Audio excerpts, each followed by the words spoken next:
अब बच्चों है ट्रायंगल का सबसे बेसिक आप कहिए प्रूफ जो आपने क्लास 8 में भी पढ़ा होगा, क्लास 9th का ट्रायंगल का सबसे पहला थ्योरम यही है जो आप लोग सभी लोग जानते हैं, prove that sum of angles of a triangle is 180 degree.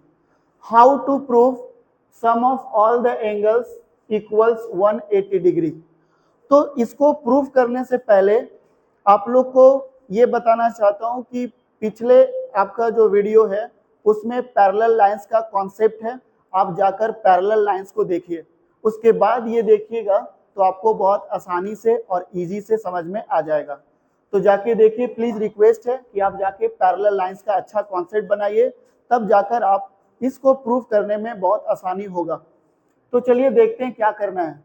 तो आपको प्रूफ का कुछ ऐसा आइडिया बताए हैं कि जब भी प्रूफ करो तो पहले गिवन लिखो, उसके बाद क्या प्रूफ करना है वो लिखो, उसके बाद फिर आपको कुछ कंस्ट्रक्शन है, कुछ क्लूज आपको लाना है, कंस्ट्रक्शन की जरूरत है तो आप कंस्ट्रक्शन करिए। आफ्टर दैट जब आपको प्रूफ करना स्टार्ट करो तो फिर आप प्रूफ लिख के आप फिर कर सकते हैं।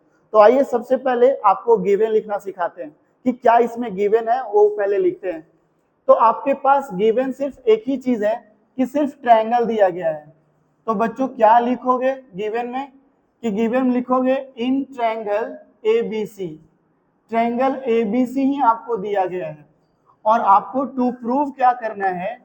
तो आप टू प्रूव में आप लिख सकते हो angle A plus angle B plus angle C is equal to 180 degree. ये आप टू प्रूव में लिखोगे। तुम्हें कुछ कंस्ट्रक्शन की जरूरत पड़ेगा तो कंस्ट्रक्शन लिखोगे, और इसे प्रूफ करने के लिए कंस्ट्रक्शन जरूरी है। क्या कंस्ट्रक्शन है, क्यों कंस्ट्रक्शन है, ये आपको इसमें बताते चलेंगे। देखिए, आपको कंस्ट्रक्शन करने से पहले सोचिए कि हम कैसे इसको ला सकते हैं angle A plus angle B plus angle C is equal to 180। तो यहाँ पर कोई भी वैसा कुछ क्लूज नहीं है कि ये राइट एंगल ट्रायंगल है नहीं, कोई कंप्लीट एंगल है नहीं, कोई स्ट्रेट एंगल है नहीं, तो फिर आप कैसे लाओगे। तो कुछ पता नहीं चल रहा है तो आपको एक कंस्ट्रक्शन करना होगा। क्या कंस्ट्रक्शन करेंगे, तो ट्रायंगल को किसी भी एक वर्टेक्स से आपको एक लाइन खींचनी है, लाइन ड्रॉ करनी है एक किसी भी वर्टेक्स से। आप ए से, मैंने तो ए से खींचा है, पर आप बी से भी खींच सकते हो, सी से भी खींच सकते हो, लेकिन आपको ड्रॉ करना है किसी भी वर्टेक्स से पास करता हुआ लाइन, और साथ में ऑपोजिट साइड का पैरेलल भी होना जरूरी है। तो कंस्ट्रक्शन मैंने कर रखा है कि ड्रॉ अ लाइन, किसी भी लाइन का नाम दे दो, सपोज लाइन का नाम ई और एफ मैं दे देता हूं। तो draw a line E F passes through A which is parallel to BC। अगर बच्चों आप अगर B से पास कराओगे लाइन तो बताओ किससे पैरेलल होना चाहिए, AC से होना चाहिए। B से पास कराओगे तो AC के पैरेलल होना चाहिए, C से पास कराओगे तो AB का पैरेलल होना चाहिए। ऐसा रटना नहीं है कि सिर्फ A से ही सर पास कराए तो A से ही पास करना है, नहीं करना है दोस्त। आप ए से पास कराए हो बी से भी कर सकते हो, बट ध्यान ये रखना कि बी से पास कराओगे लाइन तो एसी का, और सी से पास कराओगे तो पैरेलल एबी का होना चाहिए। तो मैंने कंस्ट्रक्शन जो किया है वो आपको यहाँ राइट कर देना है अपने कॉपी पर। क्या कंस्ट्रक्शन किए हो, तो मैंने एक लाइन ड्रॉ किया, draw a line E F which is parallel to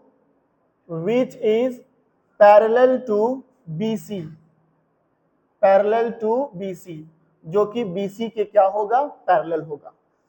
चलिए, तो मैंने पैरेलल BC को किया तो यहां पर 3 एंगल फॉर्म हुए।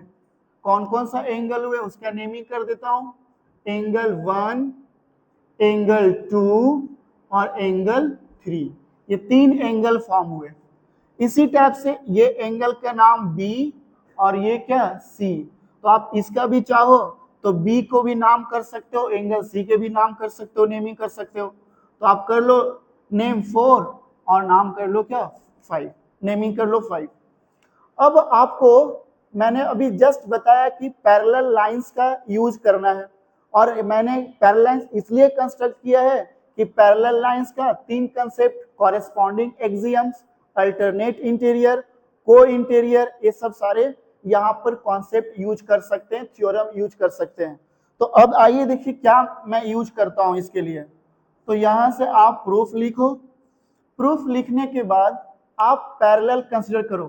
तो EF पैरेलल BC है, तो व्हाट कैन यू से AB, AB को आप क्या कह सकते हो, तो AB इज अ ट्रांसवर्सल। बच्चों AB क्या है, और आपको मैंने बताया भी है कि जब भी आपको पैरेलल लाइंस है तो आप पैरेलल लाइंस और ट्रांसवर्सल को आप एक्सटेंड कर सकते हो।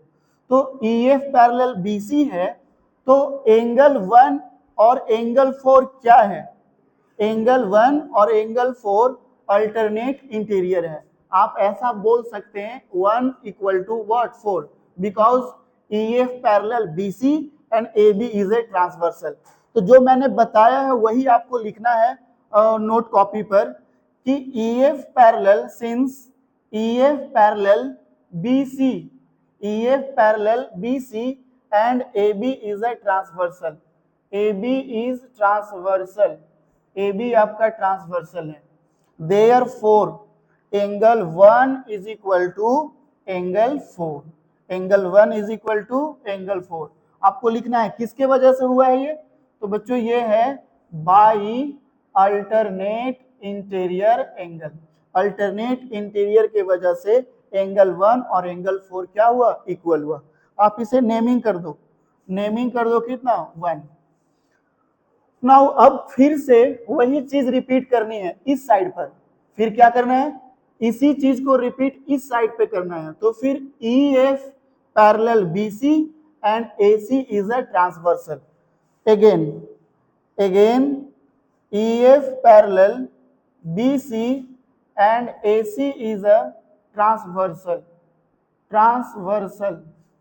तो ट्रांसवर्सल है तो फिर आप क्या कहोगे, angle 3 is equal to angle 5, angle 3 is equal to angle 5 just above, like above 3 is equal to 5 by alternate interior angle। alternate interior से आप क्या कहोगे कि ये भी एंगल 3 इक्वल टू क्या है, एंगल 5 है।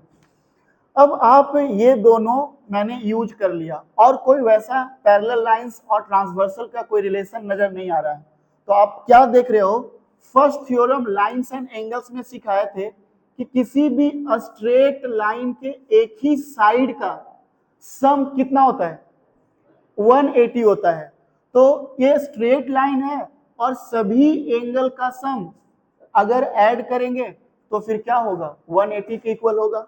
तो आप क्या लिखेंगे, आप यहां से लिखेंगे कि angle 1 now angle 1 plus angle 2 plus angle 3 is equal to 180।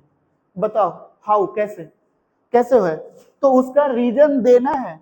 Reason क्या देना है, sum of angles of triangle, sorry sum of all the sides, sum of all the angles, sum of all the angles in a same side of line, same side of line is 180 degree.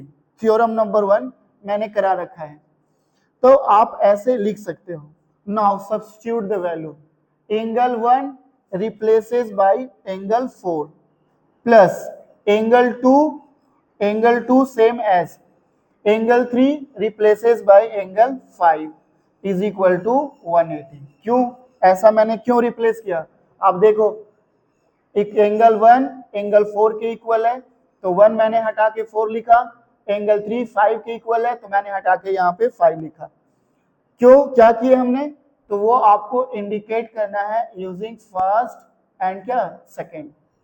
अब आप देख लीजिए angle 4 को क्या लिखोगे, angle B, angle 2 को क्या लिखोगे, एंगल A, और एंगल 5 को क्या लिख, एंगल 4 प्लस एंगल 2 एंगल 5। तो एंगल 4 को क्या लिखेंगे बच्चों, लिखेंगे एंगल B प्लस एंगल 2 को क्या लिखेंगे, एंगल A प्लस, और एंगल 5 को क्या लिखेंगे, एंगल सी।